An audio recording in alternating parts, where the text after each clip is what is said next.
Democratic presidential-elect Joe Biden is just 6 electoral votes away now from getting to that magic number of 270. Let me break down the numbers for you. Biden has so far won 264 electoral votes. Trump is at 214. As I mentioned, the magic number is 270. So if Biden even wins Nevada, then he's through to the finish line. He reaches 270. Michigan, an important swing state, has been called for Biden. That happened overnight.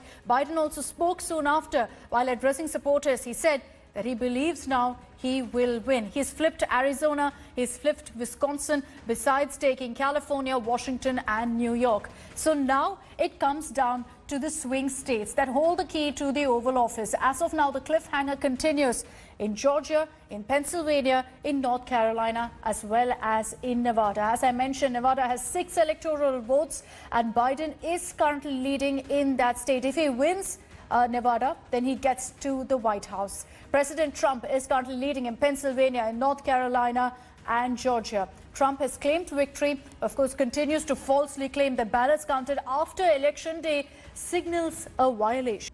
That was more or less a victory speech there by Joe Biden. Let me take this across also to Aviruk Sen. He's joining us from Texas. Also joining us on this broadcast is Voice of America correspondent Isha Sarai. She's joining us from Philadelphia.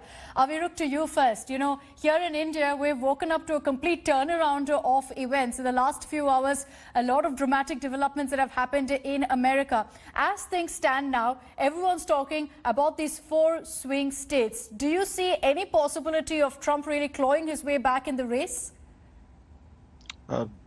Hi. Those are exactly the words that his campaign is using.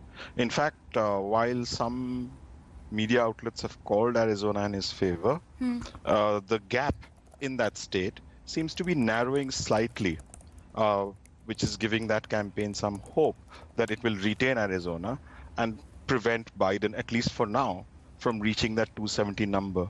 The 264 number that you had quoted earlier in the broadcast includes Arizona. Yeah. What they need to do, however, what the Biden campaign needs to do is hold on to Nevada, and that the results of that we will know only tomorrow, because that's how they're going to count it. However, there are 2 states that are very much in play even as we speak. In Georgia, the president's lead is now down to the early 30,000s. At midnight last night, which is why this change is so dramatic, he was leading by more than 350,000 votes there. In Pennsylvania, he was leading by, in the early parts of that count, by more than 600,000, 700,000 votes. That lead has now been cut down to 200,000 by Biden. So both those states are in play, but so is Arizona. The 2 states of Georgia and Pennsylvania are trending towards Trump. Arizona, I misspoke. The 2 states of Georgia and Pennsylvania are trending towards Biden, even though he's behind.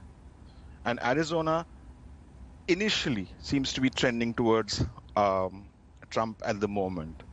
That's the state of play. Okay, I want to take this across also to Isha Sarai. As I mentioned, she's a correspondent from Voice of America joining us from Philadelphia. Isha, there's been a lot of talk about Pennsylvania, hasn't there? A lot of focus also on that state and which way it will swing. One question that's being asked very often is about whether Biden can win without winning Pennsylvania. Yes, thank you. I think it is clear at this point, as the previous speaker said, there are quite a few states that are still in play. Yeah. And according to the most recent count, Biden has 264 electoral votes. As you said, he only needs 6 more to win. So even if he doesn't win Pennsylvania, if he wins Nevada, Georgia, North Carolina, any of those states, even just the 6 electoral votes of Nevada, he still has a clear path to 270 and to victory. So, you know, Isha, at this point, Trump has also questioned the results coming in from Pennsylvania. We know that the counting is still on the mail-in ballot, something that's been heavily contended because Trump has been vocally and vociferously speaking out against mail-in ballots. There's also a lot of questions at this point on how long it's perhaps going to take for some sort of clarity on what the result is in Pennsylvania. So, you know, any clarity on that front, when we can expect some answers on which way Pennsylvania is going? Election officials in Pennsylvania had in previous weeks said that it might not be until Friday that they will have the results. Today, this morning, they were saying they may have all votes tallied by Thursday. So we're really just looking at one more day of waiting. However, as you said, President Trump has really tried to seed some distrust in the mail-in vote system. However, a case in Pennsylvania was raised to the Supreme Court about when mail-in ballots would be accepted. And the Supreme Court did rule that any ballots that were postmarked by Election Day on Tuesday and received within 3 days of Election Day should and will be counted. Okay, so, as I mentioned, the state of Pennsylvania, a very, very keenly watched battleground state. President Donald Trump had already declared victory, in fact, at the presidential polls when he spoke earlier. Pennsylvania, however, hasn't called the elections because there are more than 1.4 million votes by mail ballots to be counted on September 17th. And let me just give you a bit of background here. On September 17th, the Pennsylvania court had ruled that mail-in ballots can be accepted up to 3 days after elections, and the counties can use drop boxes to collect these ballots. The state's Republican leaders, however, urged justices to block order on counting absentee ballots. But the U.S. Supreme Court on October 19 said that poll officials could count absentee ballots as late as Friday. Trump, while claiming victory, has accused Democrats of trying to steal votes and also filed a lawsuit in Pennsylvania demanding that the vote counting be halted. Aviruk, I want to come to you on this point. On one hand, you have Joe Biden, who's saying that every single vote matters, that, the results are out only after every single vote is counted. On the other hand, you have Donald Trump, who's been now filing lawsuits in several states, trying to stop counting, trying to ensure that mail-in ballots aren't taken into consideration. Do you see these lawsuits really holding? And do you think he has a case to take to the Supreme Court? Because all of these allegations that he's making of fraud, of cheating by Democrats, there's no real evidence, is there? No, there isn't. Over the last 24 hours, I think Trump has been in Disneyland. He's been, he's been tweeting about major fraud. He's been railing that that the elections are just stacked against him, and that he's going to take everything to court. Now, much of this is silly because, you cannot just stop the counting of votes, which is what he's demanding. Legally cast votes, but that are still being counted. Imagine that in any democracy. What he is asking is that they be stopped, this counting be stopped. That is a ridiculous claim, and good luck to him if he wants to take it to the Supreme Court. However, I must point out as a word of caution, this particular administration has used the Justice Department under his Attorney General William Barr pretty much like his personal law firm. They have defended him or got into cases which are about defamation and rape on his behalf. They've gone to court with stuff like that. So you have to keep an eye out for what comes out of that department.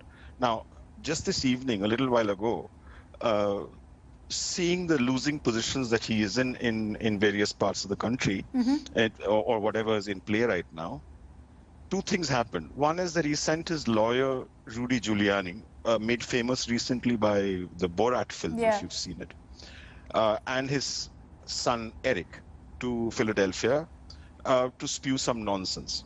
But late last night, just half an hour before he made that address claiming victory, the FBI, the Department of Justice, which is under Barr and therefore under Trump, sent out a notification to some counting places like Pennsylvania, saying that they would like to station armed federal agents to block things like election fraud. This is highly unusual. This never happened, the timing is key because it was done just about the time that Donald Trump made his so-called victory address. However, none of these things can be actually taken seriously because in which democracy, leave alone the greatest democracy in the world by America's own reckoning, stops the counting of ballots that have been cast? Okay, so that's interesting what you've just told us. Before, I discuss Pennsylvania further with also Isha, who's our Voice of America correspondent joining us from Philadelphia. I just want to play out what the Philadelphia City Commissioner had to say about the counting of these mail-in ballots and how long perhaps it could take. It's a cascade, right? So what's going on is like an assembly line.